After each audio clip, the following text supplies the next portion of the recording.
कार्यक्रम किया था, वामन मेश्राम जी वहां पर आए हुए थे और उनसे भी मेरी बात हुई थी इस बारे में। तो अभी यूजीसी वाले मुद्दे में आपने देखा कि जरा सी एक हमारे हित की कोई बात होती है तो इसी देश के अंदर जो है लोग खड़े हो जाते हैं और उस बात को नेस्तनाबूद करके दम लेते हैं। और ये जो सुप्रीम कोर्ट भी है, ये भी जो है एससी एसटी की बात को नहीं सुनते। एक अंग्रेजी में कहावत है, justice delayed is justice denied, and the same thing is happening in this country. हमारे व्यक्ति को तो यहां मतलब न्याय भी नहीं मिलता है। तो अभी हमें 19 मार्च का एक तरीके से इंतजार करना चाहिए और अगर 19 मार्च को इसको सरकार, ये हो तो खैर सरकार के उसके दम पे रहे, क्योंकि सुप्रीम कोर्ट में भी जो है वही लोग बैठे हैं। अगर इसको खारिज करती है इस कानून को, तो आप और हमको सड़कों पे निकलना पड़ेगा। कितने लोग तैयार हैं इस बात के लिए? इसमें ओबीसी को भी हम तैयार करेंगे, भले हम एससी एससी के लोग हैं लेकिन हम पढ़े लिखे लोग हैं। हम जो है मतलब नेतृत्व करने में अपने लोगों के लिए हमने अपना सब कुछ कुर्बान कर दिया है। मैंने स्वयं सरकार के खिलाफ 2 कार्यक्रम दिल्ली के ऐतिहासिक रामलीला मैदान में किए। पलवल से केवल 5-7 आदमी लोग उसमें पहुंचे थे। तो इस बार तीसरी बार और मैं ऐतिहासिक रामलीला मैदान को भरने का प्रयास करूंगा।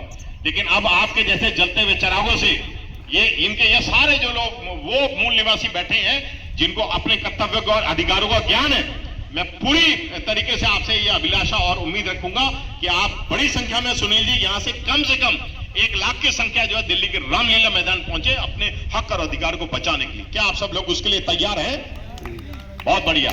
मैं आप सबका बहुत अभिनंदन करता हूं और आप सब लोग बात को समझते हैं। थोड़ी सी बातें आपने समझ लिया कि अब हमें प्रैक्टिकली इंप्लीमेंट करना है। ये जितनी बातें आप सभी विद्वान जनों ने कही, मैंने बड़े ध्यान से सुनी।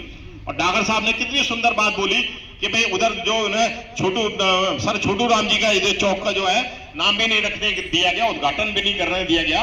तो ये अभी सभी के ऊपर ये जो है एट्रोसिटी हो रही है। लेकिन क्या है, united we stand, divided we fall. अगर हम जुड़े रहे, अगर किसी के ऊपर अत्याचार होता है हजारों की संख्या में उसके लिए इकट्ठा हो जाना चाहिए हमको, तभी जाकर के जो है ये सरकार डरेगी। तब जब तक हम कुछ करेंगे नहीं, हमारा कुछ भी होने वाला। God helps those who help themselves. भगवान भी उन्हीं की मदद करता है जो अपनी स्वयं की मदद करते हैं। कोई काम अपने आप नहीं होता है। ये अंग्रेजों ने कहावत बनाई, बड़े अनुभव के साथ बनाई है।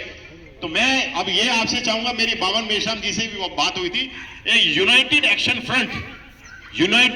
फ्रंट हो और हम सब लोग मिलकर के जो अपने अधिकारों के लिए लड़े और हजारों लाखों की संख्या में लड़े, तब जाकर के जो है मतलब थोड़ा सा अंग्रेजी में कहावत है, who can bell the cat, कि बिल्ली के गले में घंटी बांधेगा कौन। उनके लिए हम तैयार हैं, लेकिन हमें आपका समर्थन चाहिए, आपका साथ चाहिए। आप सब लोग साथ हैं, इसलिए मुझे बहुत खुशी हुई है। मैं अपनी बात को विराम दूंगा।